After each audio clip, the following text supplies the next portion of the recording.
გამარჯობათ მეგობრებო, მოგესალმებით.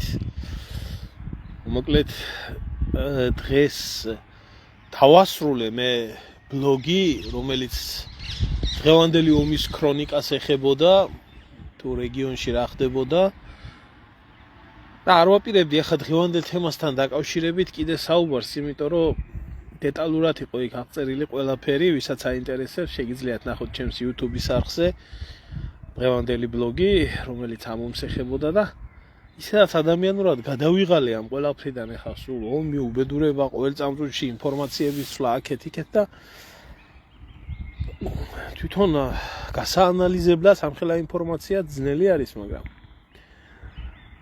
სანამდე მე ახლა ამ ბლოგს ვამზადებდი, თუ მანამდე გამოჩნდებოდა ეს ყველაფერი ასე ხელის გულზე მაინც არ ველოდი, მაგრამ ომი დინამიური პროცესი არის და უცებ გახდა ცნობილი და ამიტომ გადავწყვიტე ცოტა ხნით შემომეხედა მაინც ჩემი აუდიტორიისთვის და რაღაცა მეთქვა, იმიტომ რომ ვიცი აქ უამრავი უკნიდან განათლებული მყავს და განსაკუთრებით მაგათ მინდა მივახარო ეგ ყველაფერი, ეგ ამბავი და ერთი ვკითხო, გამოხდა ვაჟბატონი აგე რა და გამოაცხადა, რომ ირანთანო შეთანხმება გვაქვს, მყარად გვაქვს გადაწყვეტილიო, რომ შეთანხმებაო დავდოთ. უკვე. გაიხარე ძმო. და კი მარა მე არ ვიცი, რამე მოხდა ისეთი, რამე შეიცვალა ირანში? ჩამოიშალა ხელისუფლება, რეჟიმი შეიცვალა, შახი მოვიდა, დემოკრატია დამყარდა, თუ რა მოხდა ერთი ამ ირანში ამნაირი, რომ უცებ შეთანხმებაზე გადავიდნენ ამ ტერორისტულ, დიქტატორულ, სისხლის მსმელ იმასთან, რა ქვია, აიათოლების რეჟიმთან.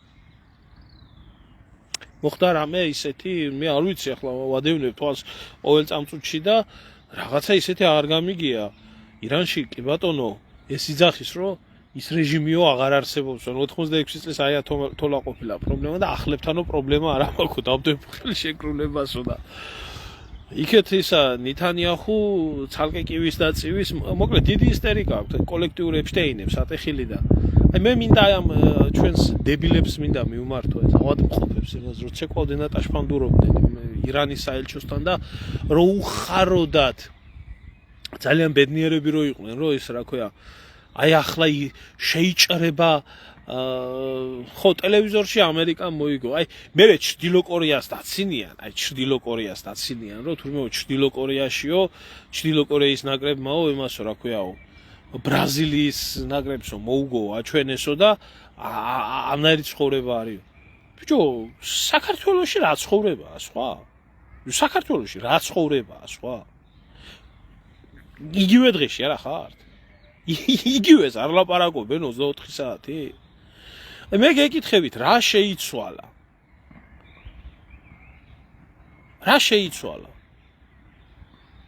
ხო არაფერი არ შეცვლილა. ირანმა აჩვენა, რომ ის არ არის ერთ ადამიანზე ჩამოკიდებული, პირიქით 3-4 შემცვლელი ყავს თითო ადამიანს, მოკლეს გასაგებია, მაგრამ კაცი წმინდანად აქციეს და ალბათ საერთოდ ისლამის ისტორიაში დარჩება, არათუ ირანის ისტორიაში, არამედ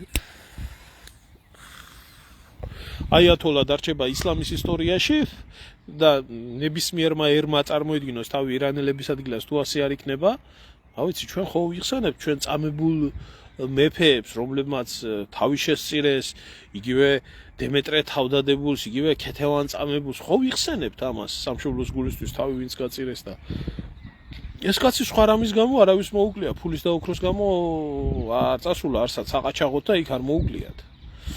ხო და აი მე მინდა გკითხოთ, მე ამ ვიდეო ლაივს დავარქვი ესეთი რაღაცა. ბოდიში მანდილოსნებთან და საერთოდ ბოდიში აუდიტორიასთან უნდა ვთქვა, როგორ დაიწყო ეს ყველაფერი? ირანი უნდა განადგურდეს, აიათოლები უნდა განადგურდნენ, სარაკეტო გამშვებები უნდა განადგურდეს, არასდროს ირანს ბირთვული ბომბა არ უნდა გქონდეს. ერთი მისია მითხარით, რომელიც შეასრულეს. გასაგებია ახლა ლიდერი მოკლეს, მაგრამ ის განა სამგლეთი დაიქცა ამითი ლექსში როა, სხვები არ მოვიდნენ. და აი თქვენ დებილ და ავადმყოფურ აზროვნებას და როგორი სახელები დაარქვეს, ამ ნეთანიაჰუ მაინც ვერ ისწავლა ჭკუა, მანამდეც შემართული ლომი დაიძახა, ახლა ლომის ღრიალი წინაზე შემართული ლომით დაიწყე ოპერაცია და ჩასვრილი ლომით დაამთავრდა. ამხელა მაგალითი ქონდა, ახლა ლომის ღრიალით დაიწყო, მაგრამ ჩასვრილი ლომით ამთავრებს, საერთოდ ისე როგორც ჩვევიათ მაგათ. ასევე ისა ეპიკური რა ქვიაო, რისხვაო და არ ვიცი ეს რისხული ჩასვრა ქვია ამ ყველაფერს, რო იცოდით რა ის. მე არ ვიცი ეს ყველაფერი როგორ იქნება, არა გამორიცხული ახლა ხვალ ზეგ ესენი დროს იგებდნენ ამერიკელებს, რო იძახენ რუსეთთან დობა შეიძლება, რუსეთთან მოლაპარაკებები შეიძლება. არც ერთ ქვეყანასთან არ შეიძლება მოლაპარაკებებზე და ნდობაზე ლაპარაკი. ყველა ქვეყანა ყველა მოლაპარაკებას იყენებს თავის და სასიკეთოდ. ესაა პოლიტიკა და ასე იცის პოლიტიკა. მე ეს და ამას აჩვენებს ისტორია, რომ პოლიტიკურად ასე ხდება ყოველთვის, რომ ძლიერი ქვეყანა სუსტი ქვეყნის მიმართ როცა ცდილობს ამ ყველაფერს, მაშინ ისე ატრიალებს და ამათ ვინ უნდა ელაპარაკო? ამათ ვინ უნდა ელაპარაკოს?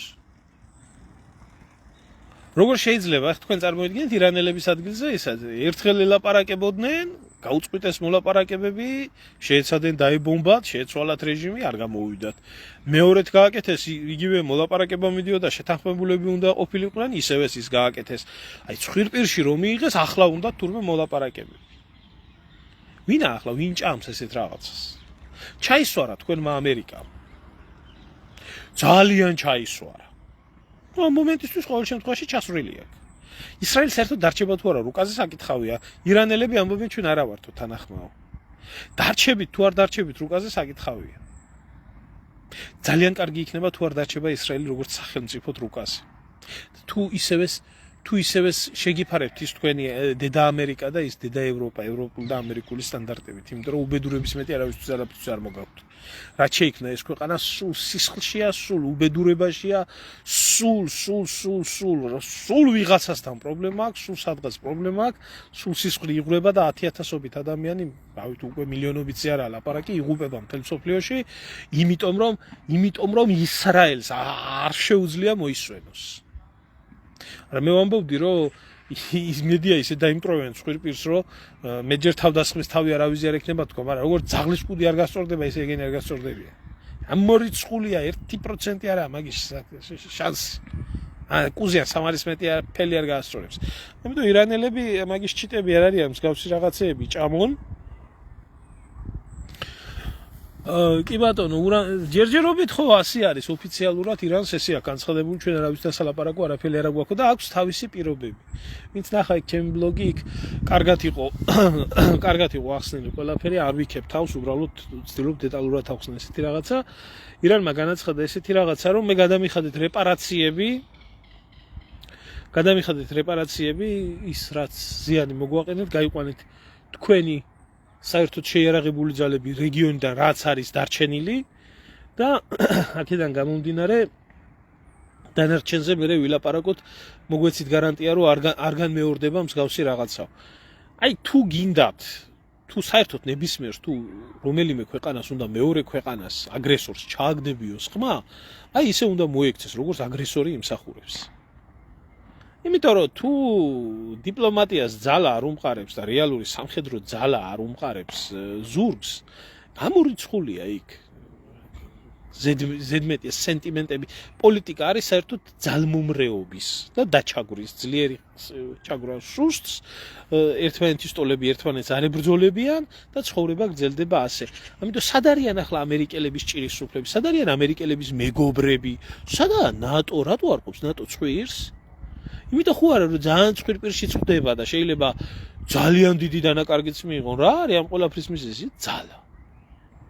აი საქართველოს როდესაც იქნება ძალა, მე არ ვამბობ რომ ჩვენ ამერიკას და რუსეთს და ამ ქვეყნებს დავამარცხებთ, მაგრამ რომელიც დააკარგიებს ნებისმიერ ქვეყანას საქართველოში ცხვირის შემოყოფის სურვილს და დაუჯდება ძვირად, აი მაშინ იქნება ქვეყნის დამოუკიდებლობა, უსაფრთხოება, ნეიტრალიტეტი და მშვიდი ცხოვრება უზრუნველყოფილი. მანამდე არაფერი არ იქნება არასდროს. იმიტომ რომ სუსტს არავინ არაფრად არ მიიჩნევს და სისუსტე ყოველთვის იზიდავს აგრესიას. და შეერაღებული ძალები მარტო არა, სპეცსამსახურები, უშიშროება და უსაფრთხოება დაყენებული ქვეყანაში იმ დონეზე, რომ ნებისმიერმა როცხილი შემოყოს საქართველოში სიტუაციის დახარევად, საელჩოები იქნებიან ჩვენი მეგობრები, ისრაელის სპეცსამსახურები, რომელთაც გადავსწებულია თავიდან ბოლომდე საქართველოს საპატრიარქოთი დაწყებული, დამთავრებული ტელევიზიები, ესენი აბსოლუტურად ეს თავიდან ბოლომდე ისრაელის გავლენის ქვეშაა ესენი.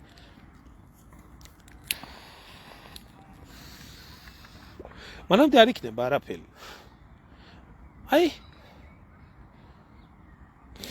ხო, არ ვიცი, შემოძმაო რასიზამენ, ჯერ ეს ეხლა ფონია უბრალოდ ამ ყველაფრის. ამას დავაკვირდებით სამხედრო ლოგიკა რა სიტყვის, იმიტომ რომ სამხედრო ლოგიკაში თუ იქნება ეს ყველაფერი გააზრებული, კარგად გამოჩნდება, რომ ამით არაა გამორიცხული, რომ ამერიკელები დროს იგებდნენ, როგორც ჩვევიათ, საერთოდ თქვენს მაგათმა, რომ უკრაინის ომის სანამ მოხდებოდაო ჩვენ მოლაპარაკებებითო დრო მოვიგეთო.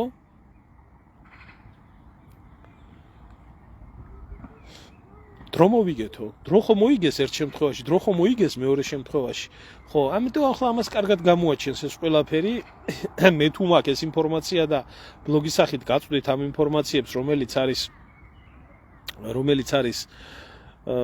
მასკნელი, რა ქვია, განთავსებული ღია წყაროებში და ჩინური დაზვერვის და სხვადასხვა ქვეყნების ოფიციალური მონაცემებით ხდება ინფორმაციების გამჟღავნება, ირანელებსაც ექნებათ თავისთავად ეს ინფორმაციები სად და როგორ გადაადგილდება. და ერთ მხრივ ზუსტად ასე იყო, ამის წინ იძახო და მე ირანს არ დავესხმები თავსო და გადავიფიქრეო. და ამ დროს გემები მიყავდა იმასთან, სპარსეთის ყურესთან და გადაიდო კაცო ეს ყველაფერიო.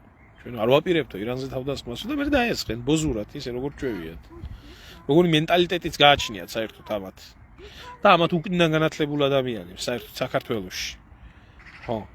ამიტომ არავის ნდობა არ შეიძლება, არაფრის ნდობა არ შეიძლება. მოკლედ მეგობრებო, კიდე ერთხელ მინდა გაჩვენოთ, ეს არის ჩემი ბევრი ამბობს, რომ ვერ ახერხებს მოძებნოს ტელეგრამის არხი. ამიტომ აი ამ QR კოდს სკანირება გაუკეთეთ.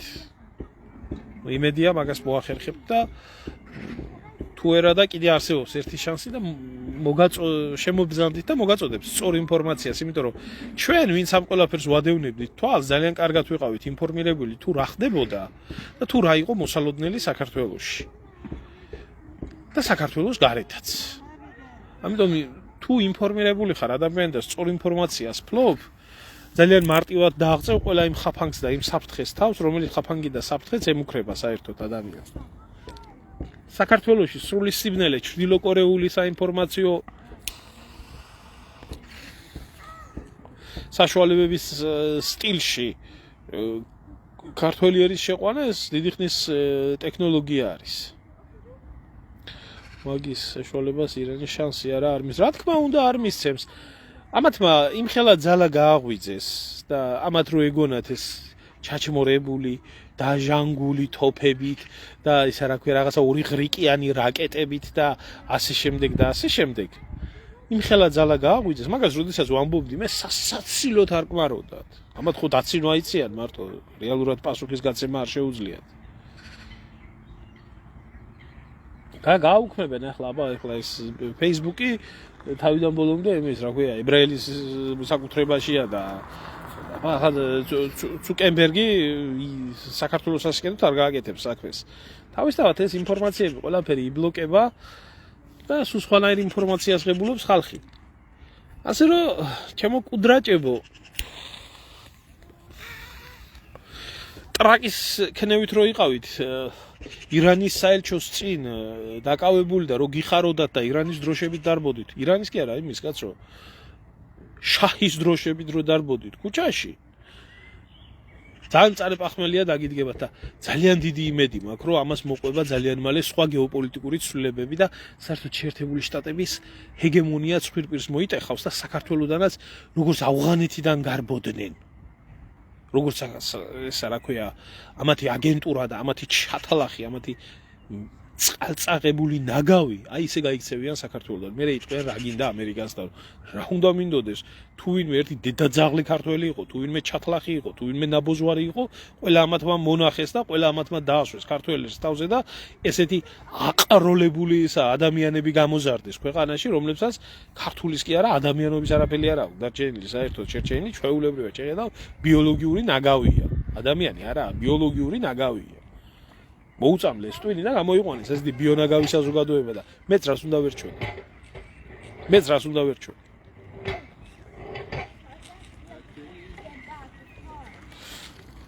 იმედი იძახის ჩვენ კურთხეული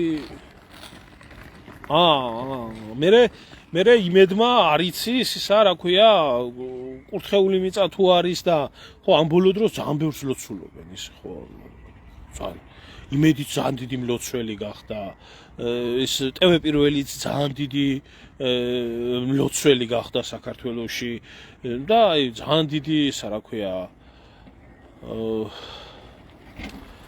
ძალიან ბევრს ლოცულობენ ბოლო დროს ხალხო ეს მე კი ვიცი ეს რომ ეს გაქრისტიანდნენ ეს ახლა ილია მეორის გარდაცვალებასთან დაკავშირებით ძალიან იწამეს ღმერთი და ჭეშმარიტება ამათმა მაგრამ მე იმ დასირებულ იმედელებს ისა რა ქვია და საერთოდ აი მიმართავ აი ქოცებს და ამ საკოცებს და იმას ბროც გუშინ რომ ილია მეორის იმას ცხედარზე ტიროდნენ და აი დავობლდით და მამა დაგვეკარგა და ესე შემდეგ და ბიძინა როგორ ტირის ყობახიძის შვილი როგორ ტირის თურმე რომ შემოივლის ეს მთელს სოფლიო კადრებად რომ დარჩება რა უბედურებაა ბიჭო რა ფირისტობაა ეს ნუ თუ ზღვარი არა აქ ამ იმას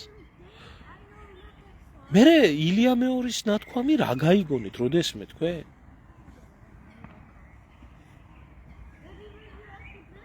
რა გაიგონეთ ღვთისმშობლის წილხვედრი მიწა ესა რა ქვია ეგერ არაბზე ჰქონდათ გაყიდული და მადლობა ირანს რომ იმ დღეში ჩაყარა ის ქვეყნები საქართველოში ფულის ჩადება კი არა მისი ქვეყნის აღსადგენად არ ეყოფათ 106 მილიარდი და უფრო მეტი აი მაგისთვის კიდე განსაკუთრებული მადლობა უნდა გადაუხადო მიუბრუნდეთ მის იმას რა ქვია და რასაც ამბობდა პატრიარქი და როგორც ჭირდება ღვთისმშობლის წილხვედრ ქვეყანას და როგორც ჭირდება ღვთისმშობლის წილხვედრ მიწას ისე მოიქცენ ღვთისმშობლის წილხვედრი მიწის გამყიდველი ყველა მოღალატე ნაგავია გამოაცხადოთ მართლმადიდებლობა რა ქვია სახელმწიფო რელიგიათ და მიწის გაყიდვა და ის ელჭყპტ კანონები და ისინი აიღონ და შეცვალონ ქვეყნის კურსი და იდეოლოგია და მოbrunდენ ნორმალური დამოკიდებულებისკენ საკუთარი ერის მიმართ. არა, როგორც ძაღლის კუდი არ გასწორდება, ისე ეგენი არ გასწორდებიან. ამათ ყველას აფირისტობის მეტი ჩემო ძმაო არაფერი არ აინტერესებთ.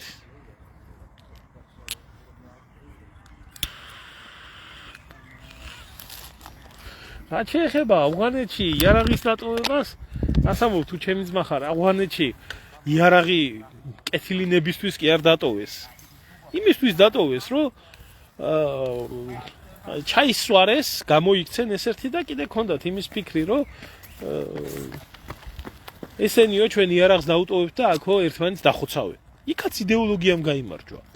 თალიბანის ხო არაფერი არ იყო. იდეოლოგია იყო. იდეოლოგიასთან დამარცხდნენ. აბა ნახეთ ერთი კაბულში რა არის წარწერილი იმის, რა ქვია, ამერიკის ყოფილ საელჩოზე ღმერთის შეწევნით და ავღანელი ხალხის თავგანწირული ბრძოლით ჩვენ ამერიკა დავამარცხეთო. და მათ ეგონათ, რომ ესენი ერთმანეთს დახოცავდნენ, მაგრამ არ მოხდა მასე. და ავღანელებს ატყვილებდნენ და ომის დაწყებამდე ერთი თვენახევრით ადრე, ორი თვით ადრე ბაგრამის ბაზაო დაგვითმეთო, მაგრამ ავღანელებმა ცხვირპირში ამოარტყეს ციხე. ამათ ყველა შტერი გონიათ, ამათ ყველა დებილი გონიათ, ამერიკელი და ებრაელია მარჯვე არ. სხვა ყველა შტერია. ქართველი ბნელია. საერთოდ არაფერი არ ესმის. ჩვენ ვერაფერს ვერ ვხედავთ. განსხვავებულ აზრს თუ ვიტყვით, რუსული ნარატივებია და ასე შემდეგ.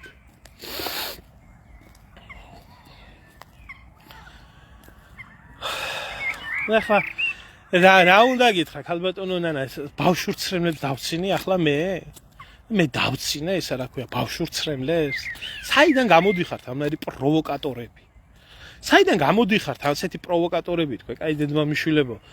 როდის გინახიათ ამ საქართველოში რო უყვართ ამ პოლიტიკოსების ოჯახის წევრების იმას რა ქვია სხვა ბავშვი არ ტიროდა იქ სხვა არ იყო მისული მან და მაინც იმის შვილი და მან და მაინც ასე ატრიალებს ყველა ესა აფირისტობა ხელოვნების დონეზე აყვანილი ხელოვნების დონეზე აყვანილი აფირისტობა საქართველოში ითვლება პოლიტიკოსობად და დიდქართველობად აი ეს მეზიზღება ესეთი რაღაც მეზიზღება ამიტომ არა აქ ამ ქვეყანას წარმატება დღეს ის რომელი ხალხი აკეთებს ამას იცი გუშინ რო ესა რა ქვია ღარიბაშვილის ოჯახზე რო ლოცულობდნენ რომ ჩვენ ღარიბას გულისთვის ჩვენ ნუნუკას გულისთვის შევეწირებით ყველას ასე იქნება ისე იქნება და რო დაიჭირეს და პირველი რო დაგმეს ხვალზე ყობახიძესაც დაიჭირენ და არც მისი შვილი გაახსენდება არავის და არც ყობახიძე აი ეს მეზიზღება ეს აფირისტობა ეს არც ქრისტიანობა არც ადამიანობა და არც სიყვარული აფირისტობა და გამოდიხარ ახლა ბავშვის ცრემლებს დავსი მთელი თქვენი გეტყობათ ამ ხელისუფლების მომხრე ხართ და მთელი თქვენი პარტია და თქვენი ეგრეთ წოდებული ლიდერი დაცინის საქართველოს და ქართველებს ამდენი ხანი დაცინის და შეურაცხყოფას აყენებს ბიძინა ივანიშვილის და ქართული ოცნების მმართველობა არის ქართველი ერის დაცინვა და სულში ჩაფურთხება დაცინვა დიახ დაცინვა არის ხო თუნდაც ის მლიქუნელობა და ის აფირისტობა რასაც პატრიარქის მიმართ იჩენენ დღეს რასაც აკეთებენ ხო იმიტომ რომ პატრიარქის ამათ რო გაეგონათ არც ელჭყპტ კანონები უნდა მიეღოთ არც მიწა არ უნდა გაიყიდათ არც ქართული სოფლები უნდა დაეცალათ და ასე შემდეგ ხო ესა დაცინვა და სულში ჩაფურთხება ქართველი ერის არჩევის დღიდან რომ უბრუნდნენ და კოჰაბიტაცია რო გამოაცხადეს დღემდე რო არ აქვს ამ ხალხს გაგებული რას ნიშნავს არ მაინტერესებს ვისი მომხრე ხართ ისეთ სისულელეს მეუბნებით რაც ჩემს მიმართ არაა მისაღები ნამდვილად რომ მე ბავშვის ცრემლებისთვის არ დამიცინია აქ და მე მგონი ყველა ხვდება ამას თორად მანდამაინც თქვენ რატო გაიგეთ მასე ჩემთვის გასაკვირია ეგ ყველაფერი მარტო გული შეგტკივათ მაგაცე და შეგტკივოდით ახლა მეკცემთ პასუხს ზრდილობის ფარგლებში და ზრდილობიან ფორმაში მე მგონი უწმაწურად არ გამიცია პასუხი ღმერთთან დამიფაროს სხვასაც ყავს შვილები და სხვაცაცაა ოჯახი და სხვისი შვილებიც ტიროდნენ და არ ჭირდება ეგეთ რაღაცებს პიარი რადგანაც იმის შვილია და ასე უყვარდა თურმე პატრიარქი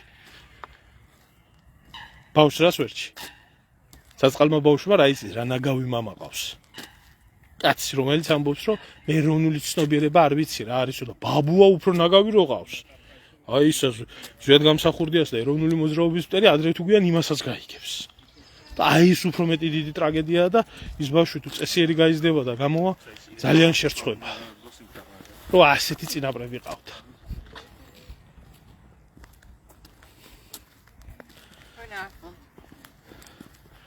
რა ვქნა ხალბატონო ახლა თუ მისმენთ გასაგებია მაგრამ ეს აზრი თუ გამოგაქვთ რაც ეხან გამოიტანეთ ჩემი ლაპარაკიდან არასწორი აზრი გამოგაქვთ უბრალოდ და ამაზე მინდა საუბარი და თქვენ რაც ახსენეთ ეს გაპიარებულია საქართველოში ატეხილია ერთი წივილკივილი და ასე აფრიალებენ და ისე აფრიალებენ და არ მიმაჩ ესა ძალიან ცუდი მლიქონელობა და აფირისტობაა ამას სხვა არაფერი არ ქვია რაც ხდება სოციალურ ქსელებში ხო ну კი ბატონო ისე როგორც გუბაზას შვილი მინი გუბაზა რომელიც ნაზავია მაგრამ შეიძლება ისეთი გამოვიდეს რა ვიცი ახლა და თუთაშხიაში როა შვილის მომავალიო თუ გადარდებსო უნდა მეხვეწებოდეო მამამისიო მოკალიო რა იმდარი არ გამოვიდესო შვილი ჯონჯოლიაზე აიტი გამოვა უკეთეს იმას თუ დაცალდა მის შვილის გაზდა ყობახიძე უკეთეს შვილს რაფერ გაზდის არაიც გაზარდა მამამისმა იმდარი იქნება თვითონ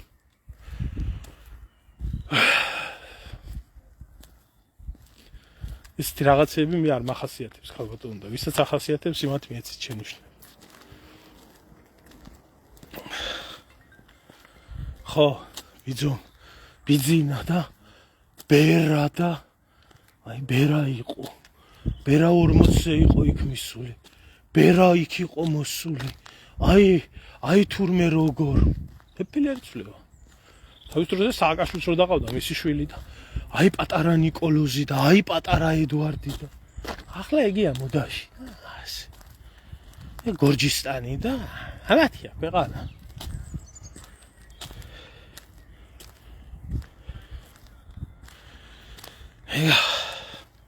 რაც არის ცვლება საქართველოში, ესა სიყალბე. ვაი არა უშავს, ამ სიყალბესაც აქვს დასასრული. მუდმივი არაფერია ამ დედამიწაზე.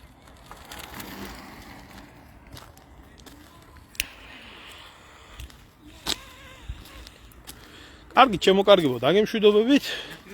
დანარჩენი რაც იქნება მოვლენების ქრონიკა, გაგაგებიებთ, ძალიან ბევრს აინტერესებს ბატონი და ბევრმა დამისვა ბატონი შალვა მაღრაძე მყავდეს ვიდეო ლაივში. ბატონი შალვა არის შეუძლოთ, გამოჯამრთელდება, გამოკეთდება ამ რამოდენიმე დღეში და აუცილებლად მეყოლება. ძალიან ბევრი გვაქვს სასაუბრო, განსაკუთრებით მისი ცოდნა და მისი გამოცდილება და მისი შეხედულებები დღევანდელ რეალობასთან და მისი განათლება თვითონ თეოლოგიურ კანონიკასთან დაკავშირებით და მსგავს რაღაცებთან, რაც დღეს ძალიან მნიშვნელოვანი არის. ძალიან ჭირდება ჰაერივით ჭირდება საზოგადოებას. და რო ვიცოდეთ რა ხდება, იმიტომ აი ამ ეხლა პატრიარქის არჩევასთან დაკავშირებით ერთი დიდი ვაივიში იქნება ატეხილი და ხალხს უკვე დაწყებული აქვს, არ მინდა ჯერჯერობით მე ამაზე არ ვლაპარაკობ, მაგრამ უკვე დაწყებული არის იმის პიარი, რომ აი ვინ უნდა იყოს, რანაირი უნდა იყოს, როგორ უნდა იყოს.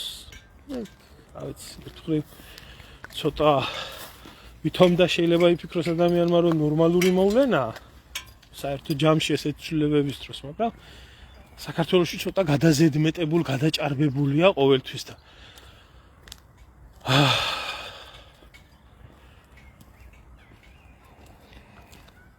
განსაკუთრებით აი ახლა, როდესაც ახალი პატრიარქის არჩევა იქნება. კარგი, ჩემო კარგებო, დიდი მადლობა ყველას ყურადღებისთვის, დაგემშვიდობებით, უფალი ფარავდეს სრულიად საქართველოს და ყველა მართლმადიდებელ ქრისტიანს. კარგად წადებოდეთ.